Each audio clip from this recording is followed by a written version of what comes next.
आप सभी का भारत ऑनलाइन क्लासेस में वार्म वेलकम है, स्वागत है। और उम्मीद करते हैं कि आप सब अच्छे से होंगे, मस्ती में होंगे और मैं भी मस्ती में हूँ। तो आप लोगों के लिए आईसीएसई क्लास 10th वालों के लिए मैं एक इम्पॉर्टेंट टॉपिक लेके आया हूँ, वो है कैलोरीमेट्री। कैलोरीमेट्री पढ़ना चैप्टर 11th है ये, और इम्पॉर्टेंट टॉपिक है, ये इम्पॉर्टेंट चैप्टर है। इन द सेंस ये क्लास 11th में भी इम्पॉर्टेंट हो जाएगा, ये जाके थर्मोडायनेमिक्स में कन्वर्ट हो जाता है। तो कैलोरीमेट्री सभी लोग बोलते हैं टफ है, तो ऐसा कुछ नहीं है, इसको देखिए समझिए। और मैं भी पूरी कोशिश करता हूँ कि आप लोगों को अच्छे से समझा सकूँ, और आप लोग भी पेन पेपर लेके रेडी हो जाइए, ठीक है। तो चलिए स्टार्ट करते हैं। सबसे पहले टॉपिक है कैलोरीमेट्री। तो calorimetry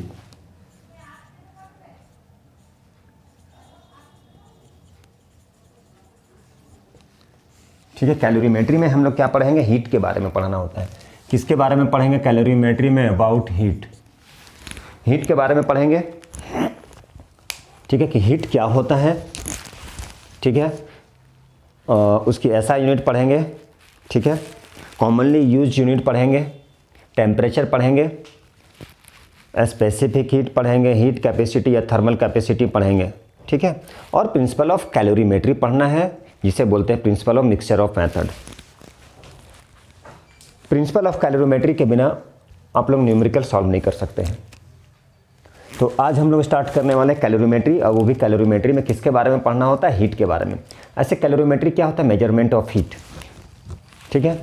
measurement of heat, the amount of measurement,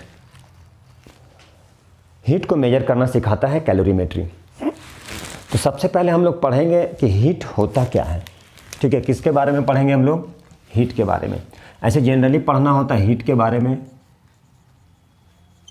temperature के बारे में, ठीक है, स्पेसिफिक हीट कैपेसिटी के बारे में, ठीक है, हीट कैपेसिटी के बारे में, हीट कैपेसिटी के बारे में, ठीक है, पीओसी के बारे में, प्रिंसिपल ऑफ कैलोरीमेट्री,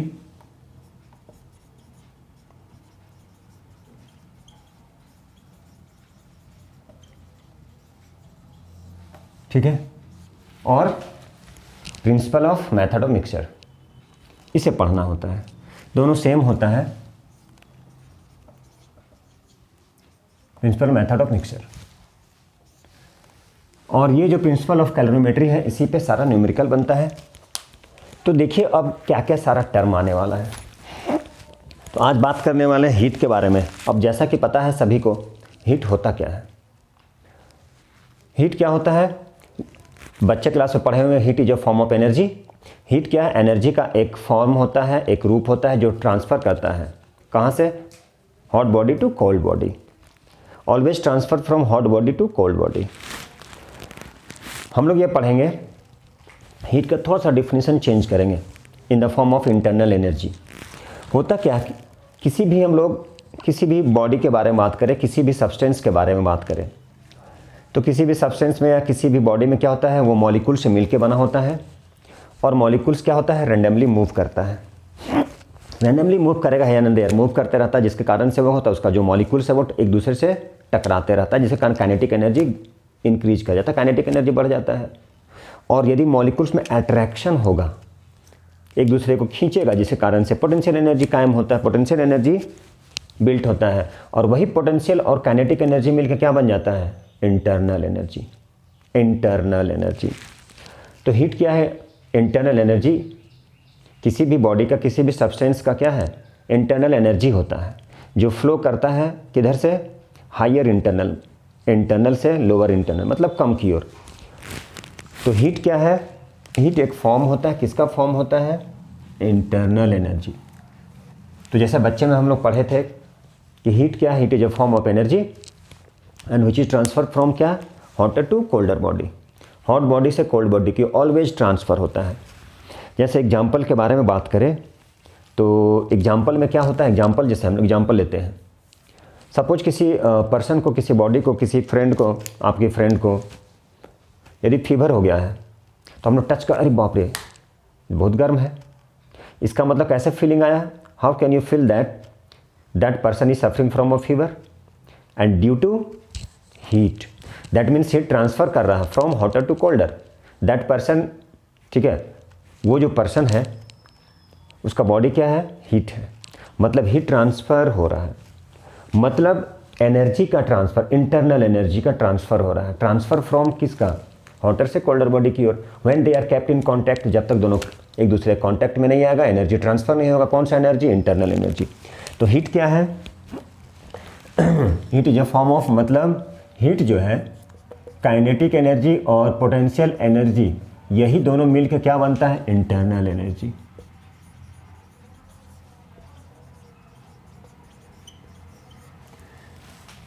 यही दोनों मिलके क्या बनता है? तो ये दोनों मिलके बनता है इंटरनल एनर्जी। मतलब कौन सा एनर्जी? पोटेंशियल और काइनेटिक। कहाँ से आया पोटेंशियल एनर्जी? चूँकि कोई बॉडी है is made up of molecules, क्योंकि बॉडी मॉलिक्यूल से मिलके बना होता है, और मॉलिक्यूल्स क्या होता है? वो रैंडम मोशन में होता है, रैंडमली मूव करता रहता है, जिसके कारण से उसमें काइनेटिक एनर्जी गेन हो जाता है।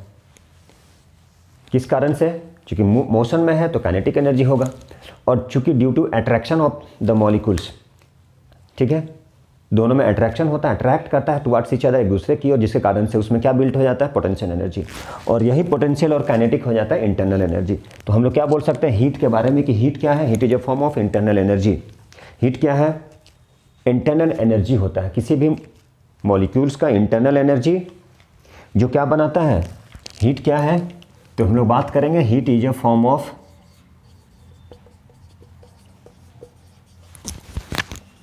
इंटरनल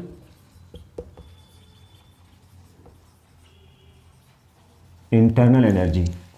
ठीक है, किसका? किसी भी बॉडी का, किसी भी सब्सटेंस का। ठीक है, और ये कैसे फ्लो करता है? It flows from hot body to a cold body. लेकिन कैसे? When they are kept in contact,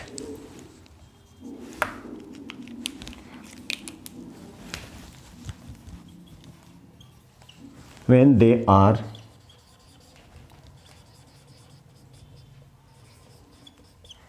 are kept in contact,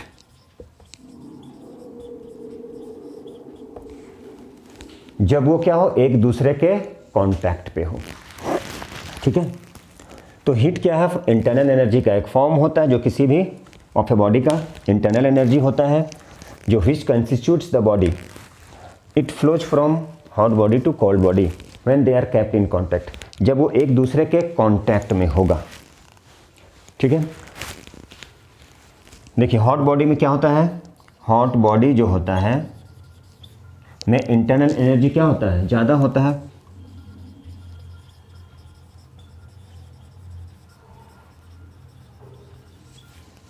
और कोल्ड बॉडी में लेस होता है इंटरनल एनर्जी। इसलिए जो हमारा हीट जो फ्लो करता है वो किससे फ्लो करता है? इंटरनल हॉट बॉडी से कोल्ड बॉडी की ओर ट्रांसफ़र होता है। Heat transfer from hot body to cold body, मतलब इंटरनल एनर्जी जो होता है वो ट्रांसफ़र करता है हॉट बॉडी से कोल्ड बॉडी की ओर। ठीक है, तो ये हमारा हीट है। और जनरली हीट की एसआई यूनिट क्या होता है? तो हीट की एसआई यूनिट जो होता है वो जूल होता है, क्योंकि एनर्जी है हीट, और एनर्जी की एसआई यूनिट क्या होता है? जूल होता है। और कॉमनली यूज्ड यूनिट जो होता है उसे हम लोग क्या बोलते हैं? उसे बोलते हैं कैलोरी। कैलोरी। तो देखिए यहाँ पे लिखते हैं एसआई यूनिट, यहाँ पे आ जाए दिख रहा हो तो SI unit, SI unit of heat.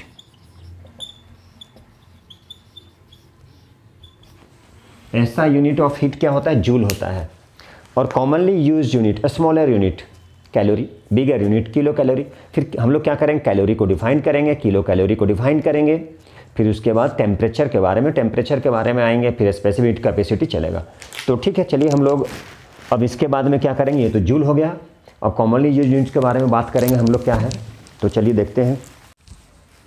एक मिनट में फिर से बता दूं इसके बारे में, चूँकि वहाँ पे देखे थोड़ा सेटिंग टेक्निकल प्रॉब्लम के कारण से, चूँकि उसमें अच्छे से वीडियो नहीं आ रहा है। ये सारे मैं बता चुका हूँ कि हीट क्या होता है, हीट टेम्परेचर के बारे में पढ़ना है, स्पेसिफिक हीट कैपेसिटी पढ़ना है, हीट कैपेसिटी पढ़ना है जिसको हम लोग थर्मल कैपेसिटी भी बोलते हैं, प्रिंसिपल ऑफ कैलोरीमेट्री पढ़ना है या principle of method of mixture पढ़ना है हम लोग को, ठीक है। और कैलोरीमेट्री क्या होता है, measurement of heat, measurement of the amount of heat, मतलब हम लोग किसके बारे में पढ़ेंगे, हीट को कैसे मेजर किया जाता है, ठीक है, मतलब हीट को कैसे मेजर किया जाता है।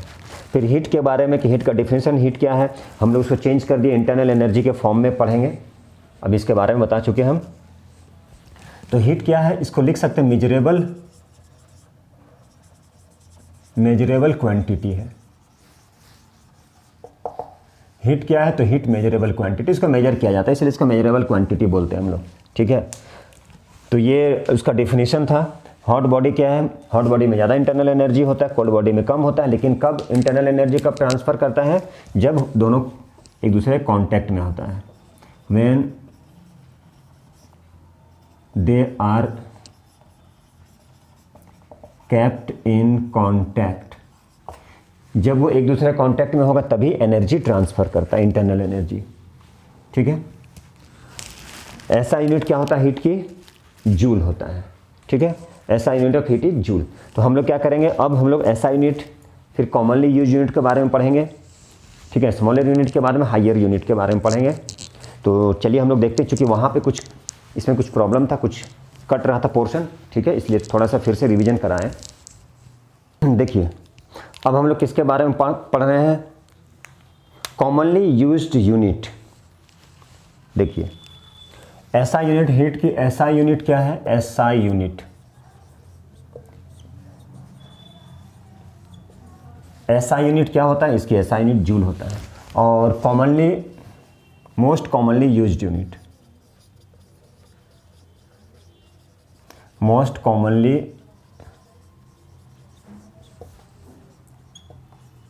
Calorie, most commonly used unit क्या हो गया, कैलोरी। क्या होता है, कैलोरी होता है, ठीक है। तो हम लोग क्या पढ़ेंगे, कैलोरी के बारे में पढ़ेंगे कि कैलोरी क्या होता है, इसको डिफाइन करना है, इसको कैसे डिफाइन करेंगे, इसको डिफाइन करना है कैलोरी को। कौन सा कैलोरी, 1 कैलोरी। तो किसकी डिफिनीशन, 1 कैलोरी की डिफिनीशन। तो 1 कैलोरी क्या है, यहाँ से लिखते हैं 1 कैलोरी। तो देखिए 1 कैलोरी क्या होता है, 1 ग्राम वाटर को 1 डिग्री सेंटीग्रेड तक हीट करें, मतलब इट इज डिफाइंड एज, क्या डिफाइन करेंगे, the amount of heat energy, कितना अमाउंट ऑफ हीट एनर्जी चाहिए, ठीक है, which is required to raise the temperature of, ठीक है।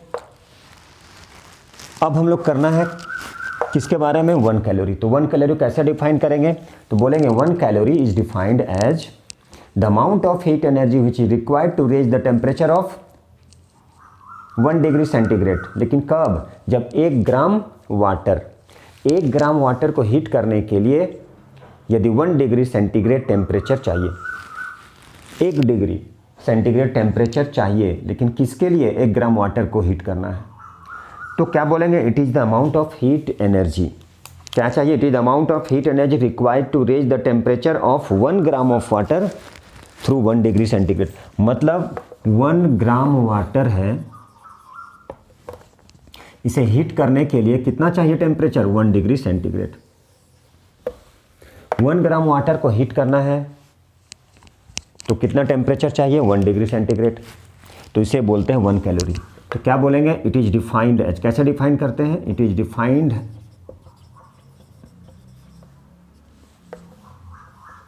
The amount of heat energy, the amount of heat energy, the amount of heat energy required to raise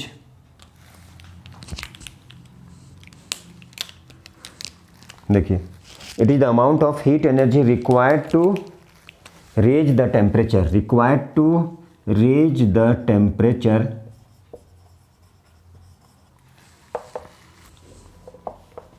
ठीक है। 1 gram water को heat करना है तो कितना चाहिए, 1 डिग्री सेंटीग्रेड टेम्परेचर चाहिए। तो कैसे बोलेंगे, it is the amount of heat energy required to raise the temperature of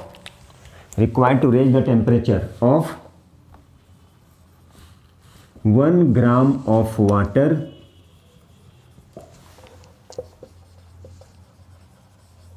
through 1 degree centigrade. 1 gram water को यदि 1 डिग्री सेंटीग्रेड तक हीट कर रहे हैं, अमाउंट ऑफ हीट, कितना हीट एनर्जी चाहिए 1 ग्राम वाटर को, ठीक है। 1 ग्राम वाटर को हीट करना है और यदि उसके लिए 1 डिग्री सेंटीग्रेड टेम्परेचर चाहिए तो उसे हम लोग क्या बोलते हैं, उसे बोलते हैं 1 कैलोरी। लेकिन जब इसमें क्या होता है, ध्यान से, इसमें एक चीज़ इंपॉर्टेंट है, जब इसका इनिशियल टेम्परेचर क्या होता है, इनिशियल टेम्परेचर सेम होता है। जब इसमें थर्मल एक्सपेंशन, चूँकि इस डिफिनीशन को चेंज किया गया है, चूँकि वाटर जो होता है उसका अनइवन एक्सपेंशन होता है, उसका थर्मल एक्सपेंशन अलग अलग होता है, चेंज होता है, इसलिए इसके डिफिनीशन को हम लोग चेंज करके लिखते हैं। क्या लिखते हैं कि it is defined as the amount of heat energy required to raise the temperature of 1 gram of water from 14.5 degree centigrade to 15.5 degree centigrade. चूँकि वाटर जो होता है उसमें अनइवन एक्सपेंशन होता है, जब इनिशियल टेम्परेचर सेम रहेगा तब हम ये डिफिनीशन लिख सकते हैं कि इसका जब इनिशियल टेम्परेचर क्या है, initial temperature is same, at each initial temperature is same,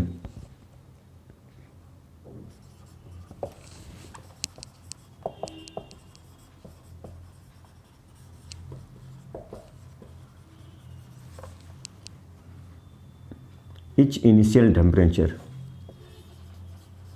जब उसका इनिशियल टेम्परेचर सेम होता है। इस डेफिनेशन को हम लोग कन्वर्ट कर सकते हैं, चेंज कर सकते हैं, क्योंकि वाटर जो होता है थर्मल एक्सपेंशन होता है, अनइवन एक्सपेंशन होता है, जैसा कि सभी को पता है, एनोमलस एक्सपेंशन ऑफ वाटर। तो अनइवन एक्सपेंशन होता है, थर्मल एक्सपेंशन इसका अलग अलग होने के कारण, जिसके कारण से उसका डेफिनेशन को चेंज करते हैं हम लोग। क्या लिखेंगे, 14.5 degree centigrade to 15.5 degree centigrade, ठीक है। मतलब it is defined as the amount of heat energy required to raise the temperature of 1 gram of water from 14.5 degree centigrade to 15.5 degree centigrade. ये डिफिनीशन चेंज हो जाएगा। तो definition कैसे change हो जाएगा, it is defined as, it is defined as the amount of heat energy, the amount of heat energy required to raise temperature of 1 gram of water from 14.5 to 15.5 degree centigrade. तो हम लोग इस definition को क्या है, इस definition को थोड़ा सा चेंज कर दिए, ठीक है। क्योंकि इसमें क्या होता है, नॉन यूनिफॉर्म थर्मल एक्सपेंशन होता है, बढ़ते रहता है घटते रहता है। कंडीशन, नॉन यूनिफॉर्म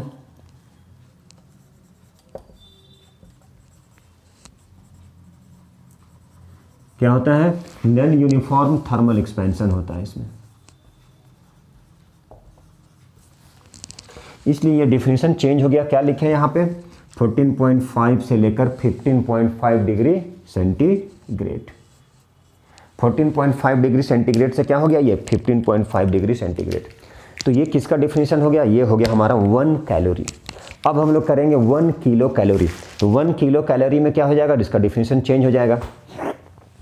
अब जहाँ पर ग्राम था वहाँ पर केजी कर देंगे, जहाँ ग्राम था वहाँ पर केजी कर दिए। क्या कर दिए, it is defined as the amount of heat energy which is required to raise the temperature of 1 kg of water from 14.5 degree centigrade to 15.5 degree. क्यों बोले, क्योंकि नॉन यूनिफॉर्म थर्मल एक्सपेंशन होता है, बढ़ते रहता है घटते रहता है, लेकिन 14.5 के बाद वो लगभग कांस्टेंट हो जाता है, इस कारण से, ठीक है। तो चलिए अब हम लोग दूसरा डिफिनीशन देख रहे हैं।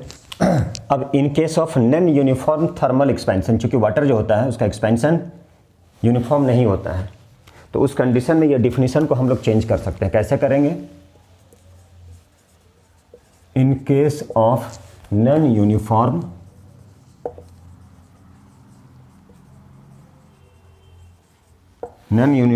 Thermal expansion,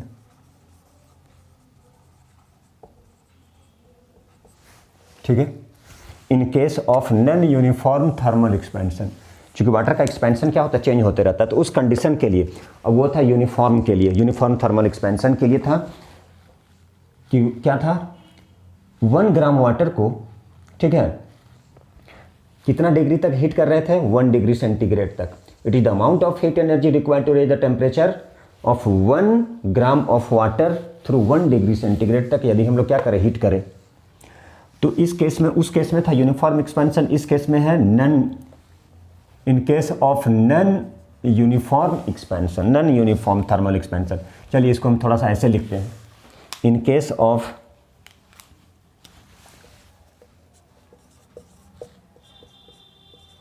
non uniform thermal expansion, तो उस कंडीशन में क्या यूज करेंगे, तो उस कंडीशन में बोलेंगे, क्या बोलेंगे, it is the amount of heat,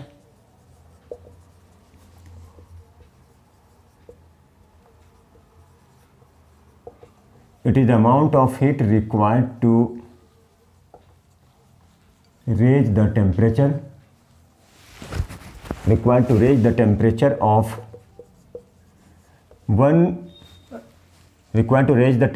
of 1 gram of water from 14.5 degree centigrade to 15.5 degree centigrade, ठीक है, 14.5 से 15.5। ये यूनिफॉर्म चल रहा था कि यूनिफॉर्म, ये यूनिफॉर्म एक्सपेंशन है, sorry, in case of uniform thermal expansion. अब नॉन यूनिफॉर्म का डिफिनीशन, ओहो 14.5, सॉरी, ठीक तो है, इन केस ऑफ, चलिए इसको अच्छे से, इन केस ऑफ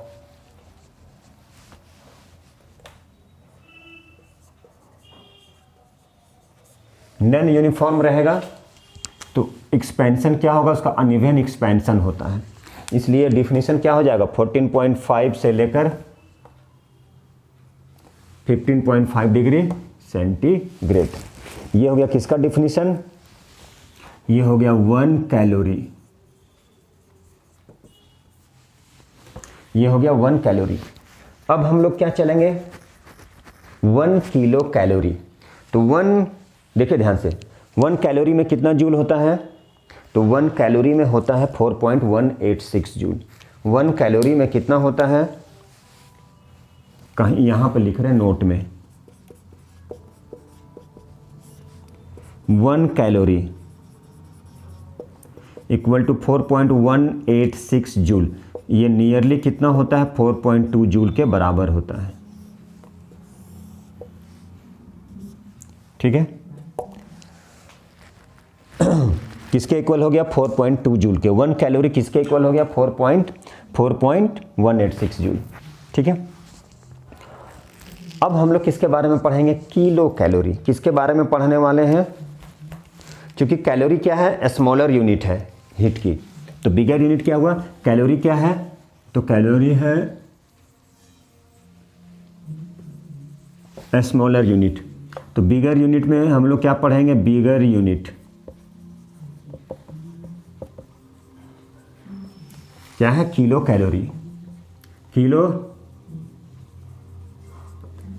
कैलोरी, तो बिगर यूनिट। अब इसे हम लोग कैसे करेंगे, 1 किलो कैलोरी को कैसे डिफाइन करते हैं, तो यहाँ पे क्या है, 1 किलो कैलोरी, तो 1 किलो कैलोरी कैसे डिफाइन करेंगे, तो देखिए जहाँ जहाँ ग्राम है वहाँ केजी कर देंगे, मतलब 1 केजी ऑफ वाटर फ्रॉम 14.5 से 15.5 कितना अमाउंट ऑफ हीट एनर्जी बढ़ा दे, ठीक है, टेम्परेचर कितने अमाउंट ऑफ को बढ़ा दे, ताकि वो 1 kg से क्या हो जाए, 1 kg ऑफ वाटर को हीट करना है तो हमें क्या चाहिए, कितना अमाउंट ऑफ हीट एनर्जी चाहिए, 14.5 से 15.5 डिग्री तक बढ़ा देना है।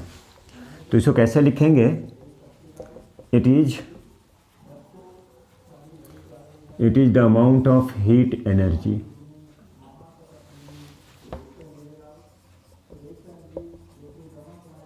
required to raise the temperature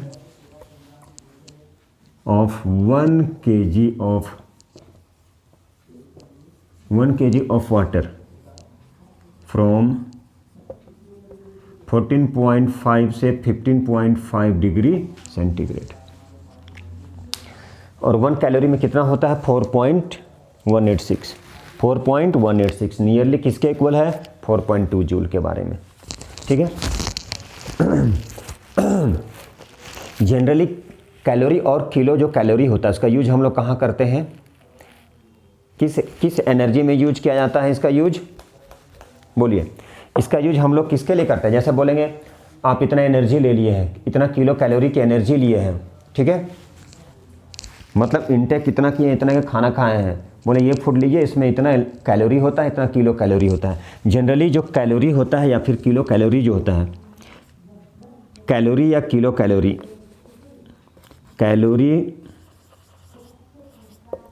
ठीक है, and kilo calorie, calorie and kilo calorie, ये जो होता है ये किसका यूज करते हैं हम लोग, फूड के लिए, एनर्जी ऑफ फूड।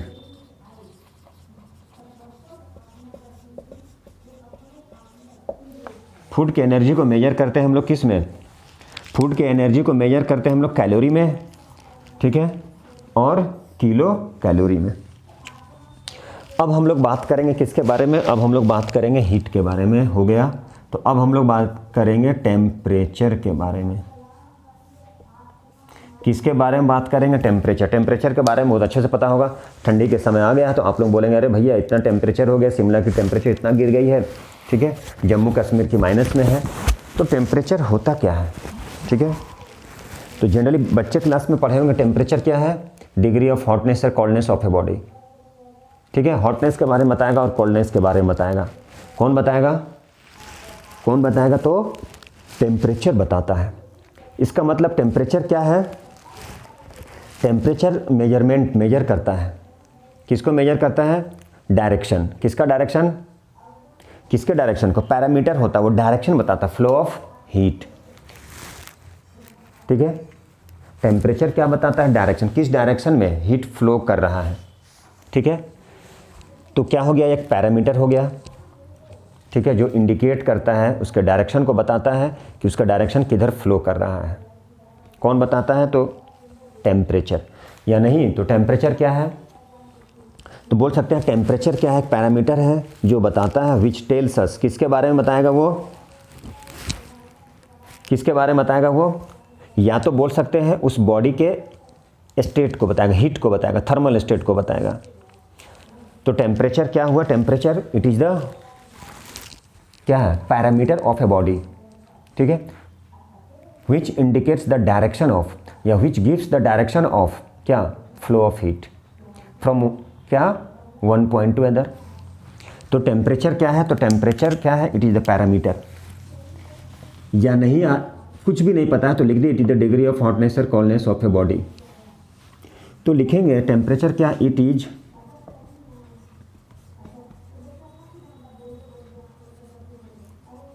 पैरामीटर, किसका parameter, it is the parameter of a substance या body, it is the parameter, ये पैरामीटर है किसी भी बॉडी का जो मेजर करता है। It is the parameter which, direct लिखिए, विच टेल्स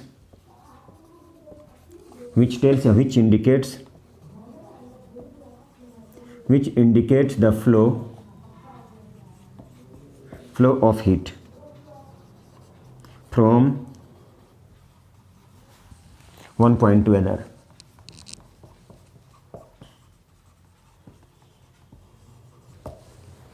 किसको इंडिकेट करता है, किसके बारे में बताता है, हीट के बारे में।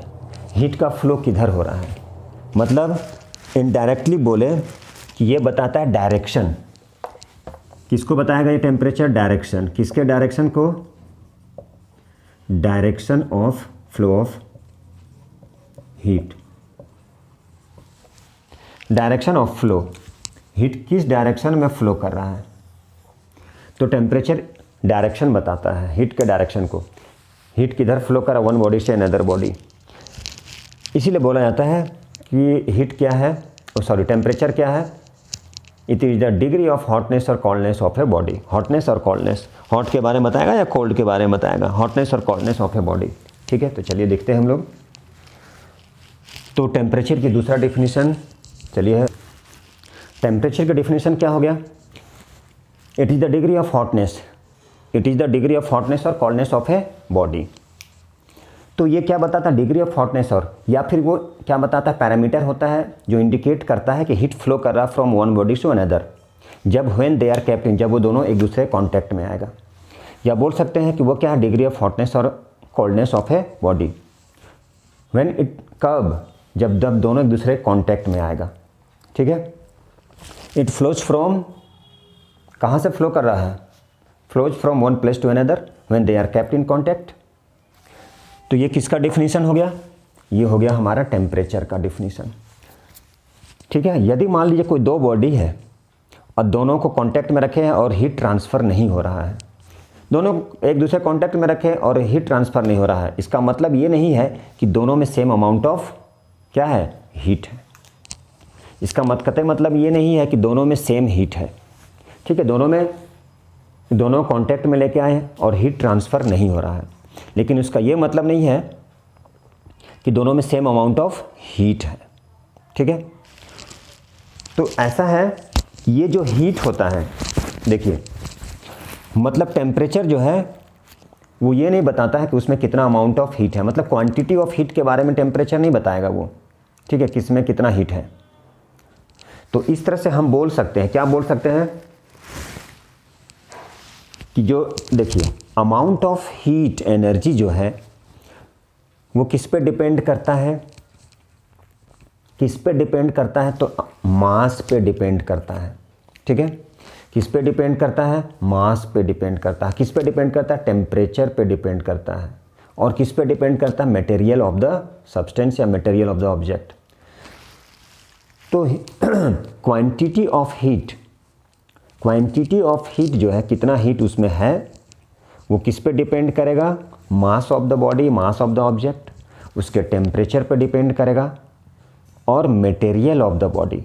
ये तीन चीज़ पे डिपेंड करता है। कौन तीन चीज़ पे डिपेंड करता है? Amount of heat. कोई दो बॉडी है, दोनों को एक दूसरे कांटेक्ट में लेके आए और मान लीजिए कोई हीट फ्लो नहीं कर रहा है, हीट ट्रांसफ़र नहीं कर रहा है, इसका मतलब ये नहीं है कि दोनों में सेम क्या है? हीट है, सेम टेम्परेचर है।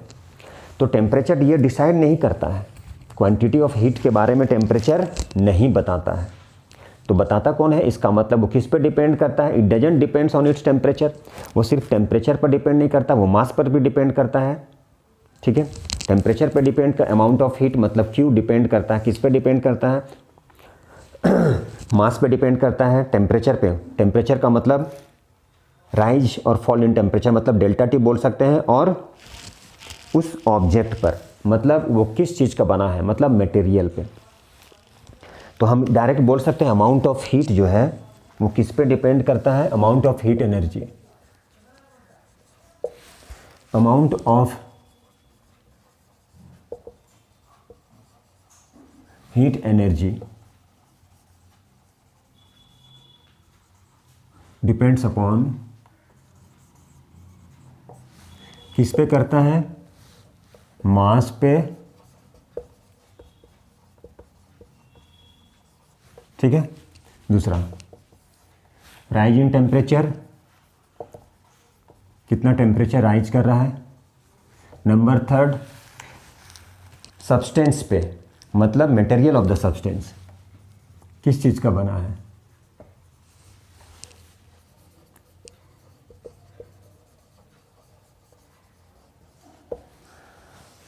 मास पे जो जितना ज़्यादा मास का होगा उसको ज़्यादा हीट चाहिए, ज़्यादा हीट एब्जॉर्ब करेगा। और टेम्परेचर पे, कितना टेम्परेचर दे रहे हैं, ठीक है, बढ़ा रहे हैं घटा रहे हैं, क्या टेम्परेचर और मटेरियल, अलग अलग मटेरियल पे अलग अलग होता है। जैसे कॉपर का होता है 4.2, ठीक है, 4.2 जूल होता है। किस में होता है, CGS में होता है। ऐसे 4200 होता है। तो अलग अलग है सभी का। तो अलग अलग मटेरियल पे अलग अलग अमाउंट ऑफ हीट क्या होता है, अमाउंट ऑफ हीट एनर्जी। तो अमाउंट ऑफ हीट एनर्जी किस पे डिपेंड करता है, मास पे, rise in temperature delta T पे, और मटेरियल पे। मास पे मतलब m पे। इसी से आगे चल के रिलेशन हम लोग बनाएंगे, Q इक्वल टू क्या बनाएंगे, MC डेल्टा टी, इसी पे बनेगा, ठीक है। तो किस चीज़ पे डिपेंड किया, 3 चीज़ पे डिपेंड किया। किस पे डिपेंड किया, मास पे डिपेंड किया, ठीक है, mass of the body, rise in temperature, और मटेरियल ऑफ द सब्सटेंस या मटेरियल ऑफ द बॉडी, ठीक है, इस चीज़ पे डिपेंड किया। अब ऐसा यूनिट टेम्परेचर का क्या होता है,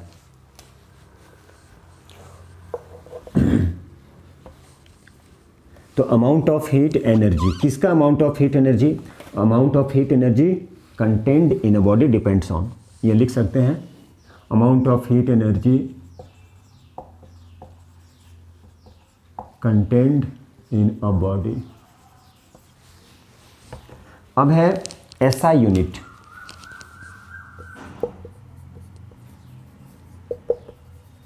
ऐसा यूनिट किसका, टेम्परेचर,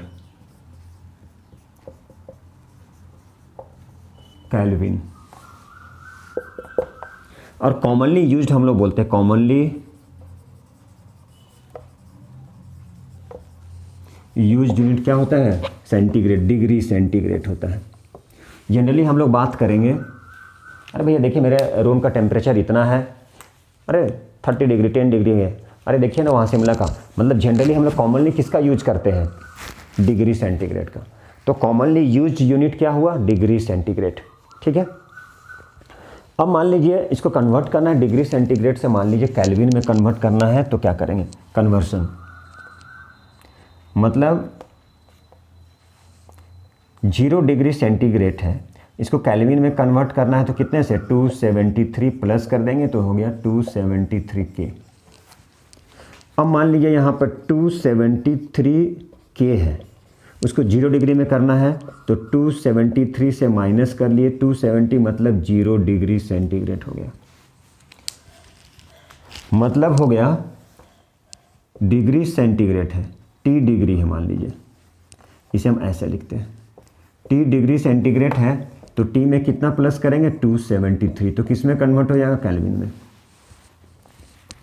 ठीक है।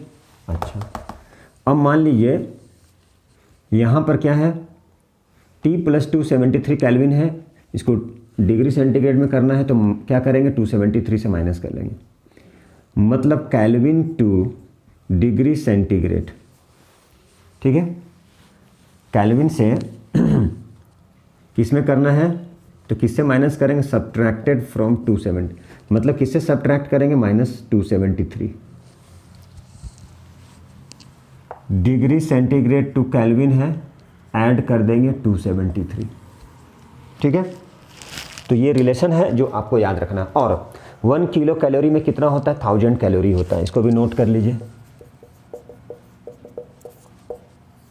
1 किलो कैलोरी 1000 कैलोरी, या 4200 क्या बोलेंगे, जूल। कितना आ जाएगा वो, 4200। अब हम लोग क्या करेंगे, इसकी डिफिनीशन को थोड़ा सा और आगे बढ़ाएंगे, ठीक है। तो देखिए अब हम लोग पढ़ेंगे, अब हम लोग ये सीख लिए, जान चुके, क्या जान चुके, 0 डिग्री सेंटीग्रेड है, केल्विन में कन्वर्ट करना है, तो हम लोग प्लस 273 करते हैं। एक्चुअल में होता है 273.15, लेकिन हम लोग क्या लेते हैं, डेसिमल के बाद वाले को हम लोग रिमूव करके पूरा होल में लेते हैं 273। तो 273 ऐड कर दिए, और यदि केल्विन में है तो हम डिग्री सेंटीग्रेड में कन्वर्ट करना होता है, तो क्या करेंगे 273 से माइनस करते हैं। अच्छा, अब हम लोग पढ़ेंगे zero of the Kelvin scale, zero of the Kelvin scale या absolute zero, zero of the Kelvin scale, zero of the Kelvin scale, zero of the Kelvin scale या एब्सोल्यूट जीरो।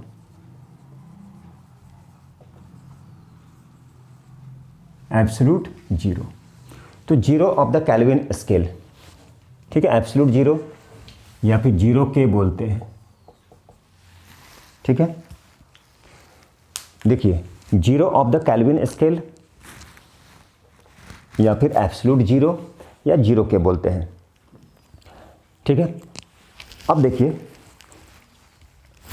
-273.15 या -273, जहाँ पे ऑल मॉलिक्यूलर मोशन क्या होता है, stop हो जाता है, रुक जाता है, सीज कर जाता है, उसी को बोलते हैं, उसको क्या बोलते हैं, उसी को बोला जाता है, ठीक है। तो देखिए एब्सोल्यूट जीरो क्या बोलते हैं उसको, जिस टेम्परेचर पे ऑल मॉलिक्यूलर मोशन जो होता है किसी भी बॉडी का, किसी भी सब्सटेंस का, वो सीज कर जाए, उसे क्या बोलते हैं, उसे बोलते हैं एब्सोल्यूट जीरो। क्या बोलते हैं, एब्सोल्यूट जीरो। वो किस पे होता है, माइनस में होता है, लेकिन केल्विन में माइनस इससे नीचे पॉसिबल नहीं है, -273.15 पॉसिबल नहीं है। तो उसको हम लोग क्या बोलते हैं, उसी को बोलते हैं जिस टेम्परेचर पे किसी भी सब्सटेंस का, किसी भी बॉडी का मॉलिक्यूलर मोशन सीज कर जाता है, रुक जाता है, स्टॉप कर जाता है, उसी को बोलते हैं, क्या बोलते हैं, एब्सोल्यूट क्या, नॉट ए जीरो केल्विन। अब वो कितने के इक्वल होता है, -273.15। देखिए जहाँ पे मॉलिक्यूलर मोशन सीज कर जाए, जहाँ पे मॉलिक्यूलर मोशन सीज कर जाए, जहाँ पे किसी भी सब्सटेंस का मॉलिक्यूल मोलर जो होता है रैंडमली मूव नहीं करे, वहाँ पे आके रुक जाए, उसी को हम लोग क्या बोलते हैं, उसी को बोलते हैं एब्सोल्यूट जीरो, नहीं क्या बोलते हैं, केल्विन स्केल, एब्सोल्यूट केल्विन, जहाँ पे मॉलिक्यूलर मोशन सीज कर जाए, ठीक है। और माइनस में चूंकि उसके बाद नीचे पॉसिबल नहीं है, चूंकि -273 होता है वो, उसके नीचे पॉसिबल नहीं होता है, ठीक है। तो इसी बेसिस पर एक थ्योरी आया, कौन सा थ्योरी था, जहाँ पर डिग्री टेम्परेचर का जो डिफरेंस होता है उस कंडीशन में is same on both kelvin and Celsius में सेम हो जाता है। मतलब डिग्री सी का मतलब क्या बोलेंगे, डिग्री केल्विन, टेम्परेचर और केल्विन दोनों का। अब जैसे क्वेश्चन में लिखा रहेगा 27 डिग्री सेंटीग्रेड, तो हम लोग लिख देंगे 20 के। और इसका बहुत यूज होता है, बच्चा लोग इसमें कंफ्यूज क्या करता है, 27 डिग्री दिया हुआ है तो 27 + 2 73 कर देगा वो, तो आंसर नहीं आएगा वो, ठीक है। मतलब हुआ क्या, एक ऐसा डिग्री जहाँ पे टेम्परेचर का डिफरेंस और डिग्री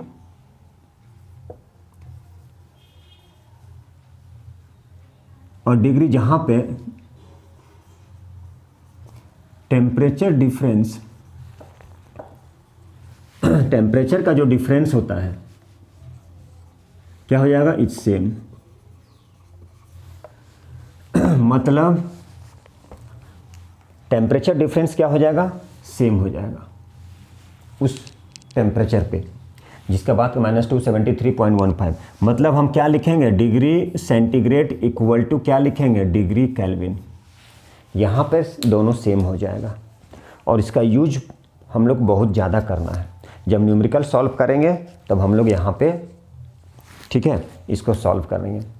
जहाँ पर रहेगा 27 डिग्री सेंटीग्रेड तो हम डायरेक्ट लिख देंगे क्या, 27 केल्विन, 27 केल्विन। तो -273.15 जनरली हम लोग क्या लिखते हैं, 273। इसके बाद क्या है, वो पॉसिबल नहीं है, इसके नीचे निगेटिव में, केल्विन में। तो ऐसा टेम्परेचर, देखिए ऐसा डिग्री जहाँ पर टेम्परेचर डिफरेंस क्या हो जाए, टेम्परेचर डिफरेंस मतलब सेल्सियस पे और केल्विन में सेम होता है, same on both degree Celsius and kelvin. और डिग्री मतलब temperature difference is same on both, यहाँ पे लिखते हैं ऑन बोथ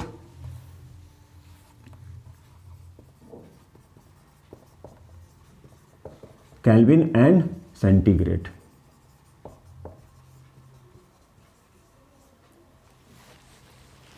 ठीक है, अब हम लोग पढ़ेंगे कौन कौन सा फैक्टर है, कौन कौन सा फैक्टर है जिसमें the quantity of heat absorb to increase its temperature depend. मतलब द क्वांटिटी ऑफ हीट जो है, कितना हीट एब्जॉर्ब कर रहा है किसी भी सब्सटेंस, उसके टेम्परेचर को बढ़ाने के लिए, वो किस पे डिपेंड करेगा। मतलब the quantity of heat absorbed, ठीक है, the factors the factors on which the quantity of heat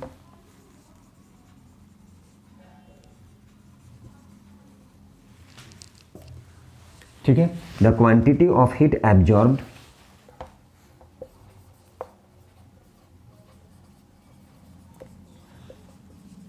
to raise its temperature.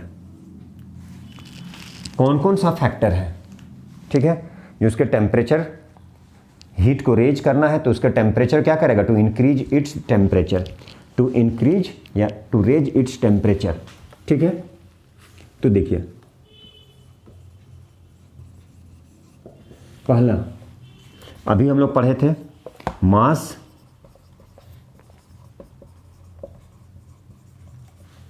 Number 2 rise in temperature, तीसरा मटेरियल। तो ये इंपॉर्टेंट है, इसी से अभी क्या होने वाला है, एक रिलेशन आने वाला है, एक रिलेशन बिल्ट होगा इसी से। तो देखिए ज़रा इससे देखते हैं हम लोग। देखिए मास ऑफ द बॉडी, कोई भी दो, मान लीजिए कोई दो ऑब्जेक्ट है, मान लीजिए वाटर है, 1 ग्राम वाटर है, 1 केजी वाटर है, ठीक है। तो 1 केजी वाटर है, उसको 1 डिग्री सेंटीग्रेड तक हीट किए तो कितना अमाउंट ऑफ हीट चाहिए, कितना अमाउंट ऑफ हीट चाहिए, 1 केजी यदि बात करें तो 1 किलो कैलोरी।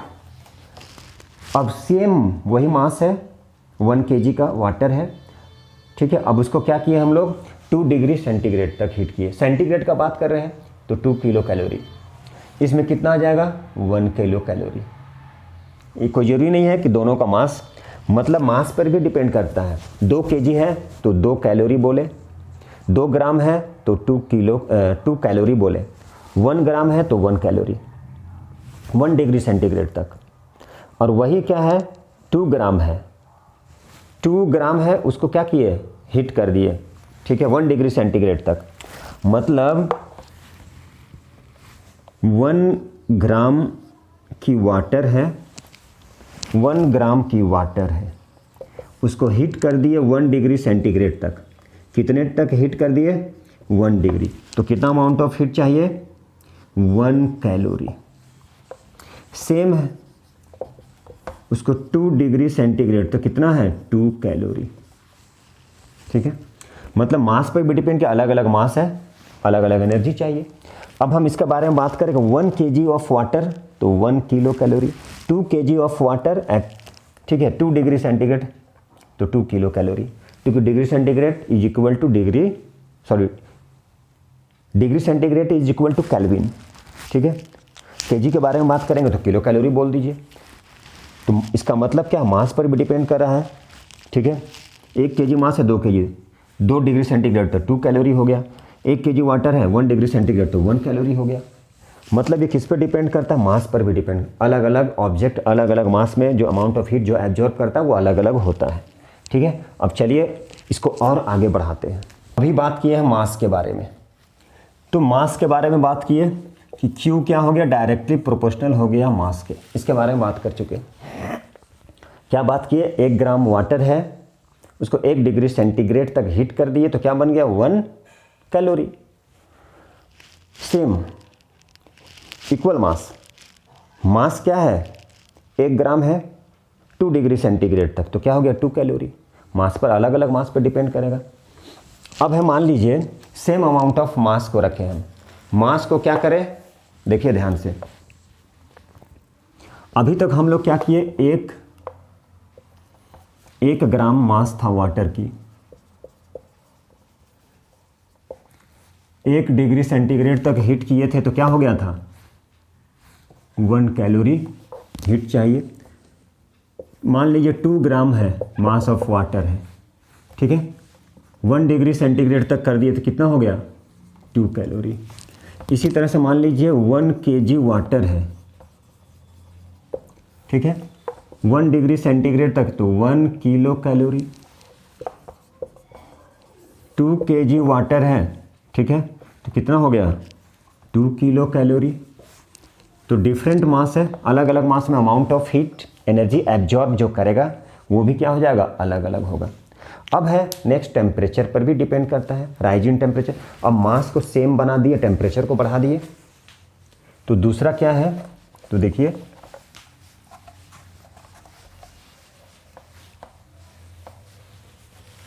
दूसरा मान लीजिए amount of heat energy delta T. अब हम लोग क्या कर दिए, मास को कांस्टेंट रखे हैं, मान लीजिए 1 ग्राम है, 1 ग्राम वाटर है, ठीक है। इसको हीट कर दिए 1 डिग्री सेंटीग्रेड तक, तो आ गया 1 calorie. Amount of heat energy कितना एब्जॉर्ब करेगा, 1 कैलोरी। 1 ग्राम वाटर है, 2 डिग्री सेंटीग्रेड तक कितना हो जाएगा, उसी तरह से 2 कैलोरी। अब हम बात करें केजी के बारे में, 1 केजी वाटर,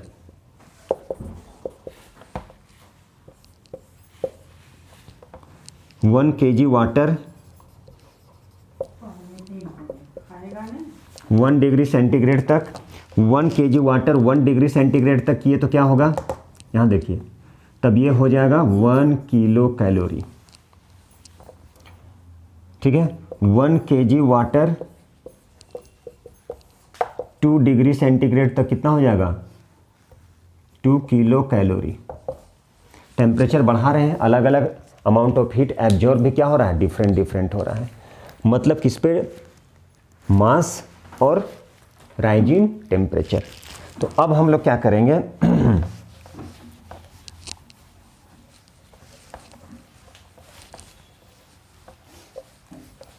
अब देखिए, और तीसरा होता है मटेरियल पर भी डिपेंड करता है, मटेरियल ऑफ द बॉडी पर भी डिपेंड करता है। हर डिफरेंट अलग अलग मटेरियल का क्या हो जाएगा, अमाउंट ऑफ हीट जो एब्जॉर्ब करता है वो भी अलग अलग होता है। जैसे कॉपर का अलग अलग होता है, सिल्वर का अलग अलग होता है, एल्युमिनियम का अलग अलग होता है, ठीक है। अब हम लोग इसको रहने दिए, क्यों, चूँकि ये दोनों से हम एक रिलेशन निकालने वाले हैं। अब ये दोनों से, अब हम ये दोनों को रिलेट कर रहे हैं, तो इससे क्या निकलेगा, from first and second, Q जो है वो डायरेक्टली प्रोपोर्शनल हो जाएगा M इंटू डेल्टा टी। किसके डायरेक्टली प्रोपोर्शनल हो जाएगा, M इंटू डेल्टा टी। अब यहाँ पर किया, इसके जगह पे C डाल दिए, M इंटू डेल्टा टी, ठीक है। एक रिलेशन हो गया। What is C? C क्या है, specific heat capacity of A, specific heat capacity किसका, तो ये हो गया specific heat capacity. C is called a specific heat capacity, ठीक है, किसका, ऑफ द बॉडी या सब्सटेंस, ठीक है। और ये क्या होता है, कैरेक्टरिस्टिक प्रॉपर्टी होता है, क्योंकि हर सब्सटेंस का अलग अलग स्पेसिफिक हीट कैपेसिटी होता है। इट इज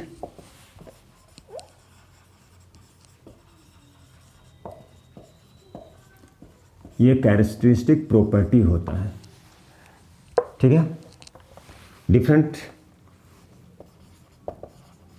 डिफरेंट सब्सटेंस, ठीक है, have different substance have different specific heat capacity. सबसे इंपॉर्टेंट रिलेशन बन गया, क्या बन गया, Q equal to C into M into delta T. अब नेक्स्ट टॉपिक में फिर यहाँ से एक relation C equal to Q by M into delta T. इससे एक डिफिनीशन बन जाएगा, स्पेसिफिक हीट कैपेसिटी का अमाउंट ऑफ हीट एब्जॉर्ब और रिलीज पर यूनिट मास पर डिग्री सेंटीग्रेड। तो ये नेक्स्ट क्लास में कराएंगे, इंपॉर्टेंट टॉपिक है, लास्ट तक बने रहिएगा, इंड तक बने रहिएगा, अच्छे से देखिएगा। और जैसा कि मैं बार बार बोलता हूँ, आप लोग ध्यान नहीं दे रहे हैं, तो मेरे चैनल को थोड़ा सा ग्रो कीजिए, सब्सक्राइब कीजिए और दूसरे लोगों को शेयर कीजिए। Thank you very much.